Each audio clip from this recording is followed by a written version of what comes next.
All right, welcome to the 12-week plan, phase 3, day 1 in the gym.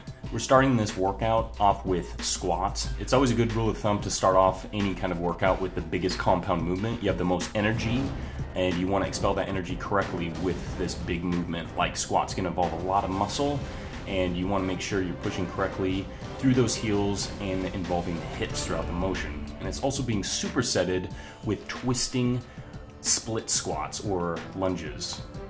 This is a great exercise as well, and this phase is full of supersets. It's been our favorite phase so far, and it's going to push you to your limits. So if you're not quite ready for this phase, stick with phase 2 if need be. Going on to the single leg press is involving the legs in the unilateral motion, really working those quads, glutes, a little bit in the hamstrings, and you want to just make sure you push through that heel, making sure your foot is about midway on the platform of the leg press. You're not going to be pressing that much weight just because it is a single leg exercise, but it is good to try to isolate each leg separately. Going to the single leg hip extension, again it's a single leg exercise, really working on the hips, the glutes.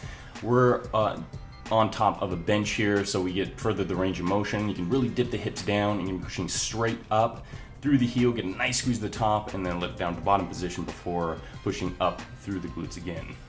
And this is again supersetted with the goblet squats. This is an excellent exercise to involve a lot of quad work because this exercise is front loaded and it's pretty comfortable for anyone that's uncomfortable with squats. If you're not very comfortable with squats, the goblet squat is actually a great variation to do to kind of help your form. Next up with the single leg calf raise. Pretty easy exercise here. Just really want to remember those smaller muscle groups like calves. Don't want to leave those out. Maybe not the most fun exercises to do, but essential. Stability ball rollout. This is really going to engage the isometric, but also the contraction as well. So you're holding a plank position, but you're also pushing the arms out and then bringing them back in to really involve the core, the lower back, and also the abs too. And you may notice we switched this up instead of using the ab roller wheel. That's because one wasn't available at the gym, so we went ahead and just substituted for that one. And the Otis up too. Here we go. It's gonna make it a lot more difficult by not putting your feet under anything. So if you just flat-footed on the floor, it's gonna be pretty difficult, which is a good thing. So you're just gonna have to involve that core even more. We're holding just a 45-pound plate. Moving right along to day 2. Starting it out with the commando row. This is going to be in the plank position. You want to widen your stance to stabilize you, and you're going to be slowly rowing up to the top position and bring it down to the bottom before rowing the next side. This is really going to hit the lats, but it's also going to hit the core at the same time. So it's a pretty involved movement for a lot of muscles. Supersetting that with pull-ups. These are really going to push you to your limit. The commando rows, well, that's an excellent name for that exercise because you really feel it. And you do with pull-ups as well. You can also substitute pull-ups with lat pull-downs on the machine if you're not quite ready to perform pull-ups. We're doing a pre-exhaustion here, so we're starting off this exercise with flies and going immediately into the barbell bench press. With pre-exhaustion, if you're not really feeling your chest too much in a bench press, your front delts or your triceps start burning out, it's sometimes a good idea to use an isolation exercise to pre-exhaust the chest so it's actually working harder through a bigger motion like a compound bench press. And with the T-bar row, you can switch it up a little bit if you want. You can see I'm using a 45. We had forgotten to bring a towel. As we do, we wrap that around the bar. You can also use smaller weights in order to get a fuller range of motion if need be. And we're moving right into pullovers. This day right here, chest and back, really just destroyed the two of us in a good way. We had a lot of fun, probably the most fun we've had doing this plan so far, and we hope you do too. Here's the exercise with the smaller plates. Getting a farther range of motion, get a nice squeeze, bringing the elbows up a little bit farther and engaging the lats a little bit more.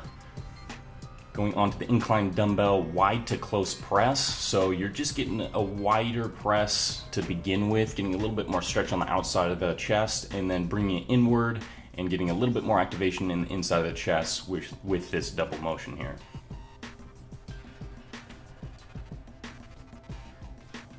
And again, a superset. We're supersetting with underhand dumbbell fly.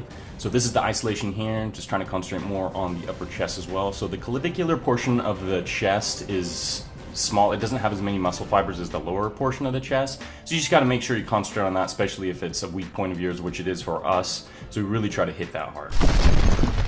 Moving on to day 3 with the seated dumbbell press.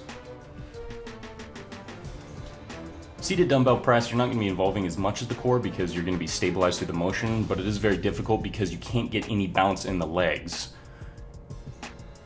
This is going to be the alternating standing Arnold press. So here we go is the standing position, but it's alternating, so it's one side and then the other. Make sure the legs are locked out, you're not getting too much bounce in the legs.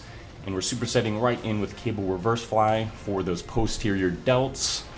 And what you don't want to do is extend through the elbow. You want to just make sure you're using the shoulder joint throughout the motion and keeping that elbow joint stable and not move too much.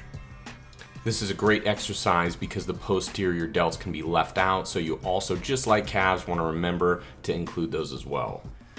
Moving right on to the single arm lateral raise. We're just grabbing on and slightly leaning to one side and then just bring it straight up to get a nice activation of the lateral head of the deltoid. Face pulls. Hitting that rear delt once again, not leaving that small muscle group out.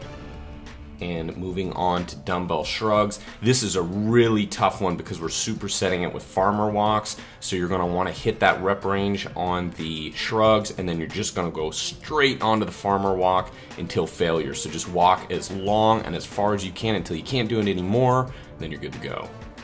Here's the reverse crunches. So you just gotta think about a standard crunch where you're crunching your upper body up. This is the exact opposite, so that's why they call it the reverse crunch. You're crunching your lower body upwards, so you keep your upper back into the floor and you just raise your hips up, crunching inward.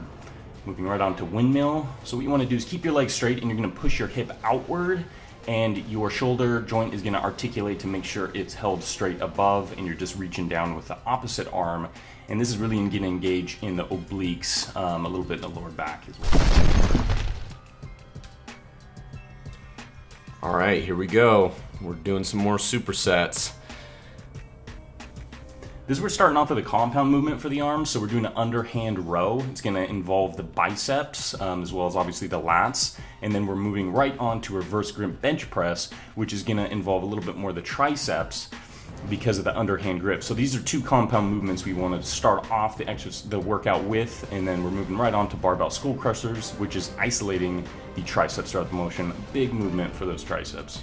And with these exercises, if need be, keep that lower weight because with the reverse bench and the skull crushers, you know, it's really going to be pushing your body to the limit, and your body can actually begin to give out a little bit, and you really don't want it to give out with an exercise such as one with the name skull crushers. So just be careful at all times. Hitting this tricep dip here, cross bench, putting a little bit weight in the lap, so if you feel like you need a little extra weight, if you're a little bit more advanced, you can always add weight to an exercise as long as you keep that proper form. All right, hammer curls. Hell yeah. It's hammer time. Who's doing the hammer dance right now? We couldn't, so we expect you to, please. Moving right on to the standing behind the back finger curls. This is just isolating the forearms here. Behind the back, it's just getting a little bit farther range of motion to roll those fingers all the way across and then bring it up. I mean, you can do it from the front, but since the grip is pronated, you're going to get a better range of motion. With the wrist roller, we didn't have our wrist roller machine. You may have watched our DIY video. We're going ahead and just substituting it now with the cable. It works very well, so go ahead and do that if you don't have your own wrist roller with you. Final day of phase 3. Starting off with air humpers. Oh, I mean weighted glute bridges, yeah. So this one's gonna be the double leg on this one. Yeah, it's not the most visually appealing, you know, that woman may have been a little turned on. Yeah, I was gonna say awkward. At least we felt awkward shooting that scene. But and then the lying hamstring curls. Visually, these aren't the greatest looking exercises, but hey, come on, you can't forget those hamstrings. It's a great exercise for that. So going into the Romanian deadlift, this one's pretty straightforward. I mean, it's just trying to isolate the hamstrings as much as you can. But the good thing about this is you can go really heavy with it. It's also a precursor to the deadlift. So if you're practicing your form in deadlift and trying to kind of get your hamstring strength up as well as your upper back, Romanian deadlift is a good one to kind of incorporate. And then we have the unilateral Romanian deadlift. This one is going to be working more on balance and stability rather than a lot of weight. I mean, eventually you can work up to weight, but since it's the single leg, as you can tell here, it looks kind of like almost like a ballet movement in a sense, where there's going to be a lot of like ankle support and mobility going on, so you want to make sure you're kind of warmed up and ready for it. Keep that back straight and that arm. Don't reach down to the floor too much. Try to keep that shoulder joint pretty tight. And as Brandon said, there is a lot of balance and stability, so don't think you can just throw on a ton of weight right away. Really get that form down first, because it is kind of a tricky exercise. Oh yeah, here's an exciting exercise right here. Oh hell yeah. Look at that. Are you excited? Oh man. Boom. Barely contain ourselves right now.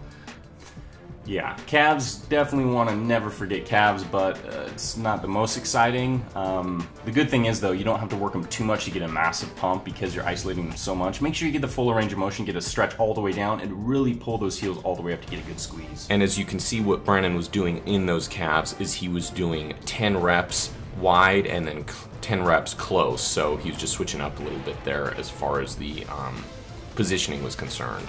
And then we're supersetting these two, the mountain climbers, right in with planks. Really just engaging that core as much as you can. It's also building strength too, so any kind of isolation movement here, like in planks that Hudson's doing, you're going to build in the strength in that lower back. And that wraps up phase 3. Hell yeah. See you for phase 4.